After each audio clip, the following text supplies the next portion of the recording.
Welcome to the Times of Israel's What Matters Now, a weekly deep dive into one issue facing Israel and the Jewish world right now.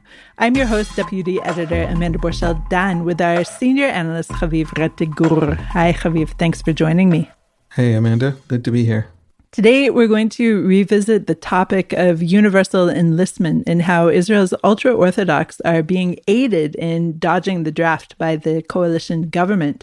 I'll just remind our listeners that since the war began, some 3,000 draft notices have been served to the Haredi community, and over several days of enlistment opportunities filled with violent protests. Of course, only about 250 have shown up. Haviv, one of the reasons for this podcast and how I chose this topic is to lift the curtain a little bit on Israeli life and share what's happening to real people here. And I have to say that the actual impetus was after seeing a post from your phenomenal wife, Rachel, on X, in which she described in Hebrew about how her little brother's first child, was born while he was serving in Gaza. And a year later, on this child's first birthday, it was marked while he is now serving on the border of Lebanon. And that's, of course, just one case, but your wife's family is in many ways a bit of a microcosm, also maybe because she has so many siblings. But can you tell us a little bit more about this particular anecdotal case? Yeah, and, this is the story of many hundreds of thousands of Israeli households. But October 7 happened.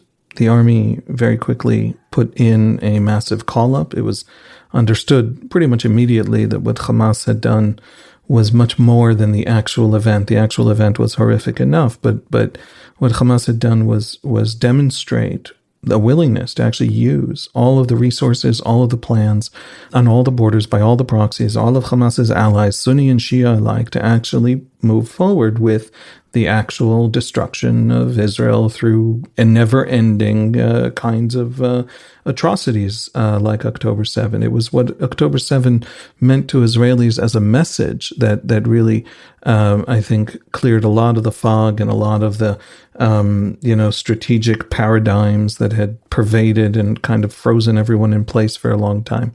There was this was an understanding. I don't mean that a bunch of generals understood this, although they did. I mean, all of us, all ordinary Israelis understood, you and I and everyone around us and everyone we know, understood that Hezbollah was, had not built the Radwan force and trained to take over Israeli towns and conduct a mass hostage taking 5 times the scale of October 7.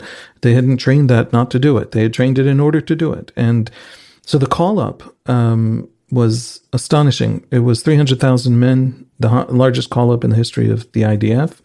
And there were units with 150% showing up. In other words, sections of the units, people who are not called up, who were too old, who simply were part of a unit that hadn't been part of a company within a battalion that wasn't called up.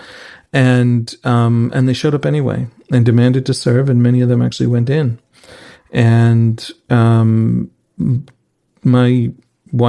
two of my wife's brothers were recently, they're a few years apart, but they are recently served in the army, one in the paratroopers, one in an infantry unit attached to the armored corps. And they were eager to go in. Pregnant wife of one of them, the other one had just finished his regular draft army service. His very first reserve was Gaza, and a very long stint in Gaza. But they were eager to go in like all the other soldiers and to get the job done and to make the country safe and to push back against not just Hamas, but everything Hamas represents, especially its allies in the north and other places. A lot of the call-up people might remember was to the north, to hold that northern border on the assumption that Hezbollah would jump in at any minute. And in fact, on October 8th, Hezbollah started a rocket bombardment war that lasted a year until Israel finally, took the northern front in its hands and changed the strategic environment there. But not to say, of course, Haviv, that the rockets aren't continuing. And indeed, we've lost lives this week from rocket fire. From rocket fire, right. And, in a bitter irony, a business owner in Nahariya who was a Lebanese Christian who had fled Lebanon when Israel pulled out because he had been part of the South Lebanese army, the Christian army. The Christians have been shrinking and unsafe in Lebanon ever since, and long before as well, but nevertheless. So Hezbollah managed to kill one more Lebanese Christian in one of its bombardments this week. The brother with a pregnant wife went into Gaza with the paratroopers and was there when she went into labor. And the message was gotten to him. It was not so easy. They don't, a lot of them now have phones in Gaza, but it was hard. They were taken away, or they were not allowed to take phones in at the beginning when it was a much more significant and dangerous, what we call a hot war, actual combat, in actual cities. And the message was gotten to him, and he was cycled out for a few days. And then so he could stay out, other soldiers gave up their cycling out, delayed their cycling out for him. And he made it. He made it to the birth. And I believe it was 8 days later, had to go back in. And he went back in for quite a while. And so his first months, the first months of his daughter's life, he wasn't there much. And he was called up, his paratroopers unit was called up to the north. And this month, and his daughter had a birthday this week, and so, and that's the story of all of them. And her other brother has already been twice, I believe, twice in Gaza and once in Lebanon.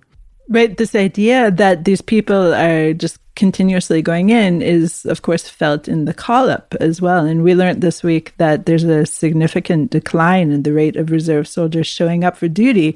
We're not saying that nobody is showing up, but in recent weeks, the turnout rate in the reservist units currently fighting in Lebanon and in the Gaza Strip has varied between 75% and 85%, according to the defense sources who spoke with our military reporter, Emmanuel Fabian.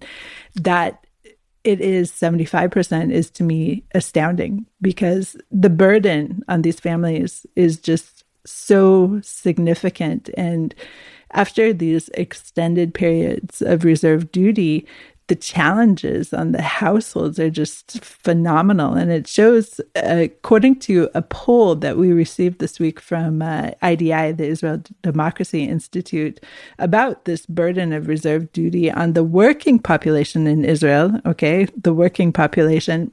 The poll showed that around 5% of the spouses of non-Haredi Jewish women were in reserve duty at the end of 2023. 5% of the spouses of non-Haredi Jewish women. So that translates into more than 20,000 households. And that's amazing to think that one or both parents, because of course women are also being called up for reserve duty. My daughter, who's a fighter, one day when she actually finishes her basic duty, will be called up for reserve duty. And just to also anecdotally mention, my son, who's a paratrooper, the day he entered the unit, he had to sign a form saying that he was willing to serve another year of reserve duty immediately following the end of his 2 years and 8 months of required duty. So there is a lot of burden being placed on non-Haredi citizens here in Israel, and the resentment is growing. Yeah, people have lost jobs, and people have missed classes. One of the brothers I mentioned has started school and had exactly 3 weeks of actual classes he could attend because he wasn't called up in the entirety of the school year. How's his degree going to go? You know what I mean? Everything is delayed. Life is put on hold. Jobs are lost. You're away from family at really, really critical moments. That child being born and then you are whisked off to a war. That's the story of, as you say, at the beginning, hundreds of thousands of households, and now still, and apparently more or less on a permanent basis, many tens of thousands of households. And of course, there's uprisings, and this week on Monday in Jerusalem, there are hundreds of religious women who held a protest against the proposed legislation that would again allow the Haredim not to enlist. And they held signs and they marched from the string bridge in Jerusalem to the Knesset, I believe. And among the signs are collapsing under the burden and your brothers will go to war and you will sit here. And also, he who believes in the Torah does not dodge the draft. So there's this increasing schism, as I say it. Of course, non-religious Israelis who have to go into the army as a matter of course, and then religious Zionist citizens who go into the army and are fighting in some of the most elite units, really giving their all for the country. And then, of course, we have this ever-growing population of ultra-Orthodox who don't feel it is part of their burden. So what do we do? Of course, we were told before Gallant, our previous defense minister, Yoav Gallant, who was fired last week, was it last week? I think, it was last week. Time really moves strangely when you're in the news cycle, but last week. Exactly. He was fired last week and replaced by Yisrael Katz, a Likudnik, and Haviv will tell us more about him. We were told just before he was fired that he okayed the issuance of 7,000 additional draft orders to members of the ultra-Orthodox community. So in the meantime, these orders are set to go ahead at the start of next week, but it's just so unlikely that anyone will show up. Haviv, help me out here. What do you see? What is the way out here?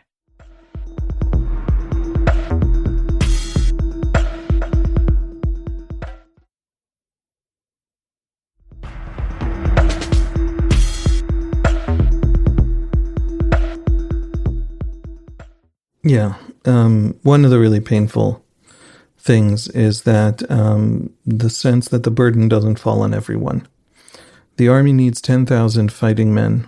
It needs them immediately, men and women, but mostly in the standing infantry brigades, which are still mostly men. So essentially it needs 10,000 fighting men. There are 63,000 Haredi men, young men, who are technically eligible by age, health, etc.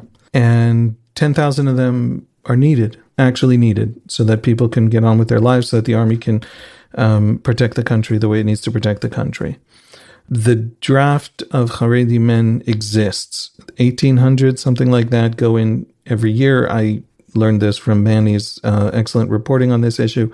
That number is larger than I'd realized. So that's good. The question is who? Haredi society is extremely diverse. If they're mostly Sephardi, well, Sephardis, Haredim have more likelihood or more likely to go to the draft. Haredi is also a spectrum rather than a specific category. There are many different ways that people sort of talk about themselves, identify as Haredi, but don't maybe live among Haredim. It's bigger, it's more complicated. The bottom line is the Haredi draft has to increase 5-fold just to meet the army's manpower demands that it can't meet anywhere else, because it has essentially every part of Israeli society can give more. But there are a lot of parts of Israeli society that are giving 90% draft rates. And there are also parts that are giving 60% or 50% draft rates, and they can increase. The easiest increase in that sense, and the increase that is least understandable, because when you have a group that has a 60% draft rate, the other 40% are not so useful to the army for various reasons. Not everybody can serve. Not everybody can serve in the kinds of positions the army needs. The army needs to expand the fighting forces more than it needs to expand, urgently the technical forces or the car mechanics or the cooks or all the other kind of roles that are a majority of a military's actual manpower, but the fighting forces have to grow. You have a lot of healthy, capable, psychologically capable Haredi men who won't join purposefully, consciously, willfully, as an act of religious, belief.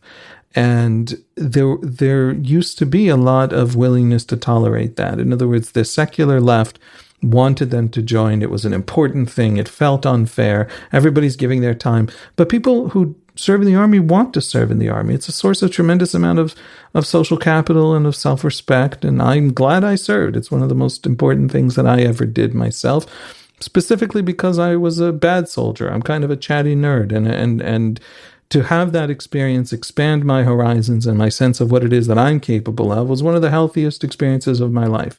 Haviv, no one would have suspected that of you being a chatty nerd, first of all, but you also were a chovesh, a combat medic. And I was a combat medic. Right. The medics course has a lot of English because a lot of medicine is in English, just generally internationally. And they had this kid who had English. And so they sent me off to, and again, was a little bit of a chatty nerd. So they sent him off to the medics course. And then I came back to I served in an infantry battalion for the next 2 years as a medic. And being a medic was something I value. But the point is, there wasn't tremendous, intense resentment. It was a political thing and people felt it occasionally. And there were some protests about it and some parties ran on it, but it didn't set people on fire. And now that everyone actually is suffering and the Haredi community simply is it's not just continuing to sit it all out. It won't even talk. It won't even explain. It won't lay it out. So much of the army's manpower is medical. There's a huge medical corps.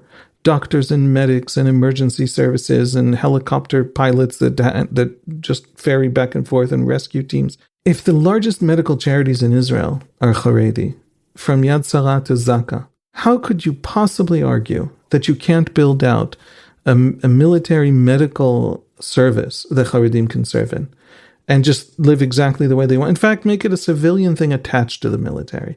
The military knows how to work very closely with certain civilian institutions to accomplish things that are much more efficient when you outsource them to civilian institutions.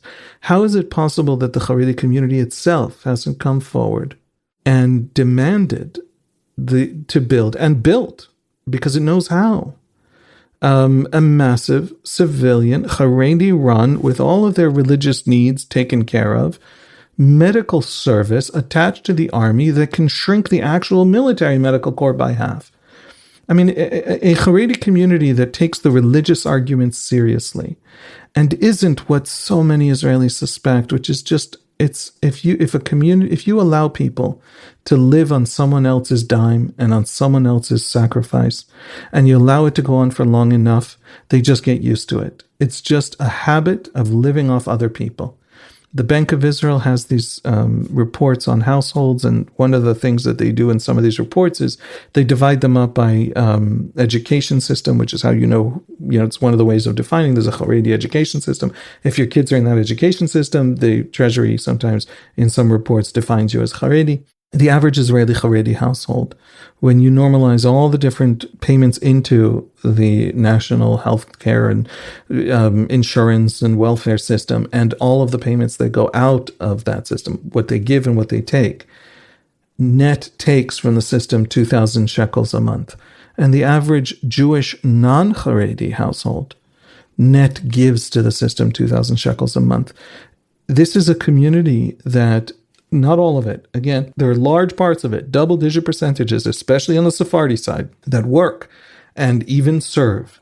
And so it's big and it's diverse, but there is a huge part of the community that has essentially gotten used to living off everyone else's money, they have one of the finest medical systems and healthcare systems in the world. We have universal healthcare in Israel. The basket is much more generous even than Canada's, and somehow we afford it.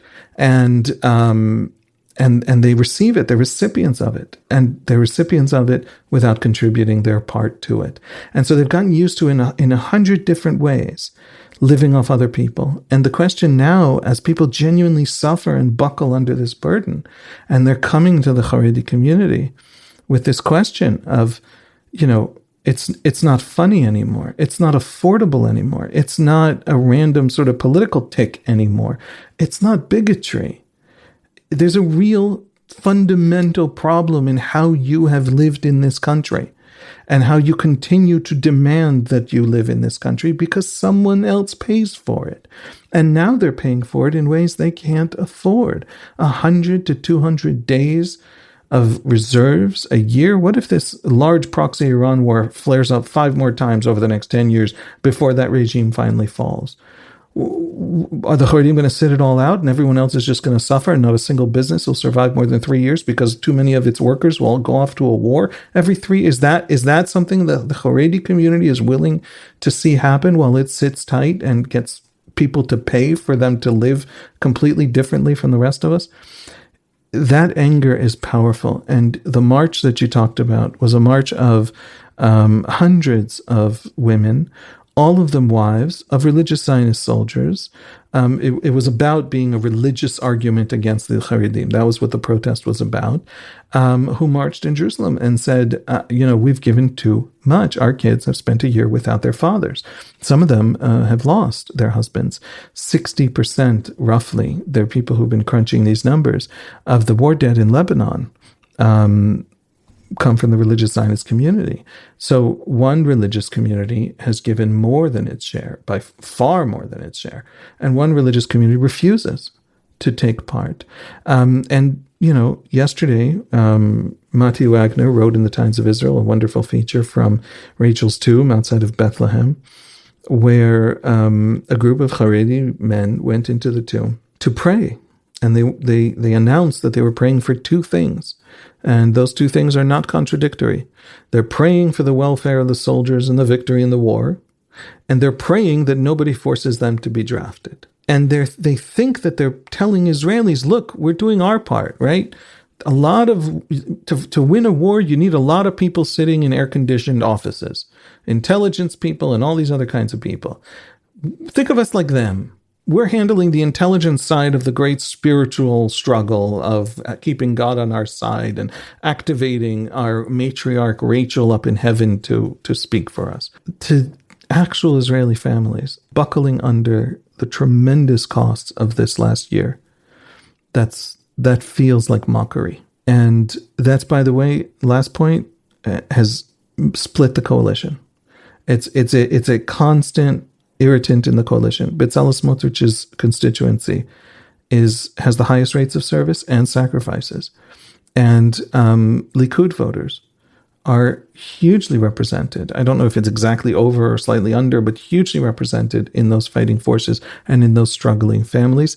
And they tend to make lower incomes than center-left households.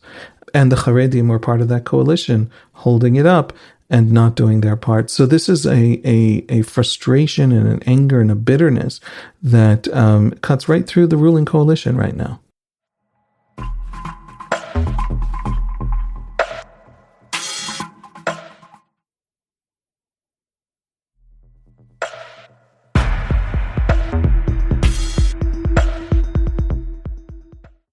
So you and I are two secular Israelis discussing this. Of course, we have deep ties to Judaism and want to be, knowledgeable, literate Jews and our children as well.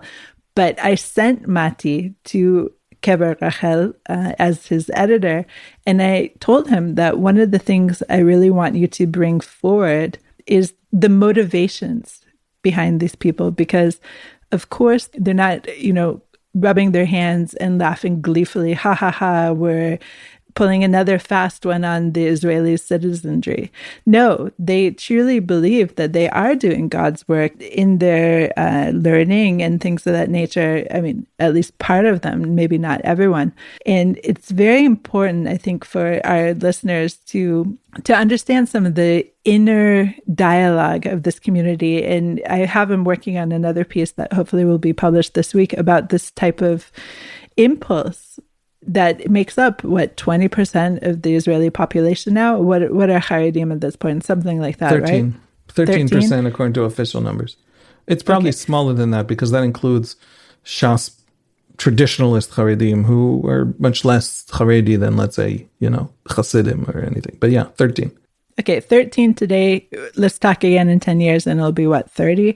In any case, it's the fastest growing population, even though you and I did our best to really, change the balance of the numbers by having many children ourselves. But none of us are built for to compete with the Haredim on that point. That's true.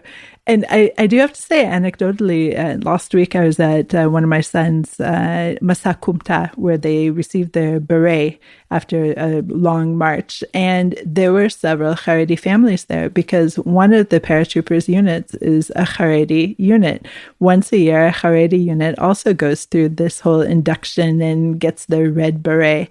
And it was really astounding to look around and see among the thousands of family members cheering on the hundreds of paratroopers paratroopers, soldiers, to see these Haredi families. But my son mentioned to me that when these soldiers leave the base, they don't go out wearing their uniforms. They wear their other uniforms, the black and white uniform of the Haredi garb. They don't go back to their home communities as soldiers.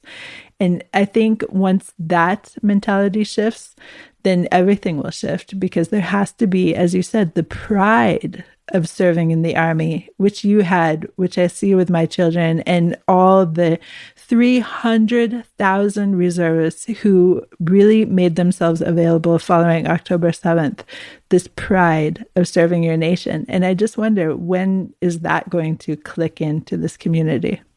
We have, people, serious observers of the community, scholars of the community, who have been talking over the past year about a rise in a kind of really a kind of embarrassment and a kind of shame. The arguments that the Haredi make are, first of all, religiously very, very significant and important and real. In other words, a standard military service for a young man who's religiously, genuinely devoted to Torah study will be very, very hurtful to that fundamental religious impulse. But it's awfully hard to argue, and I don't know. I have not met a Haredi spokesperson, journalist, politician, scholar at Hebrew University who, with a straight face, will say to me that 50,000 young men meet that description. That their attendance in yeshiva is so perfect, and their seriousness as scholars, and also. Again, the frustration isn't just that they don't serve. The frustration is that everyone has to come begging. In other words, this is a community with extremely competent political leadership, massive institutions, charities, their entire cities where they are the majority, and they run the politics of those cities, and they're some fairly well-run cities. There's no lack in this community of leadership, initiative, innovation. They're heading into Israeli high-tech more than ever before. Where is that initiative? Where is them saying, if I can't pretend, there's a core of us that must study Torah at all times, and that's kosher. That's legitimate. Very significant young artists, musicians, athletes on the Olympic path also get army. I also am not opposed to a religious exemption for military service. If you're religiously a pacifist, for example, you should not have to do military service. And I think the country is at fault for not building out a much, much larger and more significant national service options that are civilian, as a way to, by the way, bring young Arab men and women who won't serve in the Israeli army for various reasons. Some do, most don't, but will serve their own communities, keeping some of those young men out of the street gangs that are one of the great problems of the Arab community, and also giving them a sense of ownership and giving them life skills that you can teach them in the framework of national service. And the whole thing can be run by the Arab community, right? Well, why don't we build that out? It exists, and the religious Zionist women take a lot of advantage of it, but most don't. Most Israelis who don't serve in the army don't take advantage of it, and it isn't really equipped to do that for different communities. Well, why the heck not? What's stopping Shas and UTJ from proposing legislation that massively expands this thing, allows national service in medical ways that help the army and are deeply coordinated with the army, and also religious studies for 6 hours a day? What prevents them from building out that system tomorrow morning? The government funding? God knows that everyone in this country will agree to pay some taxes for that, right? And the answer is that they don't actually want a solution, in my view. So up until now, I just want to let me say what I think personally, which is that a lot of the arguments are true. A lot of the arguments are real. The religious world they have built is astonishing and beautiful, and far bigger than the religious world that was destroyed in the Holocaust in Eastern Europe. The Mir Yeshiva today in Jerusalem, the flagship of the yeshiva world in Jerusalem, is 10 times the size that the Mir Yeshiva was in Mir, so in Belarus. They have built out this astonishing world, and it's beautiful, and it has really wonderful things. And every time I drive down the Ayalon and see a billboard with a woman in underwear, my soul shifts half of a percentage point toward the Haredi vision of human dignity. Because why should my daughter have to run around a world where models in underwear are constantly broadcast at her? There's a lot there, and I have a tremendous respect for it. And to preserve it and to fight for it and to demand, that be something that is preserved, even though the country needs military service and all that, fine. That and the unwillingness to move, the unwillingness to fix it, the unwillingness to initiate, the unwillingness to stand up and say, no, we actually have a role. Prayer is prayer, and it's valuable and it's critical and it's beautiful and we believe in it. But if you just sit and pray, according to the Jews, if you just sit and pray, you haven't accomplished what you need to accomplish. You do actually have to get up and fight. You do actually have to get up and act in your community. If you pray but don't give charity, your prayer is meaningless. If you pray but don't run your country with justice, these are halachic principles. Your prayer doesn't matter. Get up and actually initiate a solution. And the fact that they won't do that tells me, and the political leadership and rabbinic leadership won't do that, tells me this isn't genuinely about the religious issue. This is about controlling the community. This is about literally just inertia. They are used to living at other people's expense. And it was affordable when they were 3% of the population at Israel's founding. It's not affordable at 13%. And not serving and also not working. And this was the big fight over the last 3 weeks in the Knesset. There was a bill that the ultra-Orthodox parties demanded where they want people not to serve, not to work, and to still have daycare funded by the state.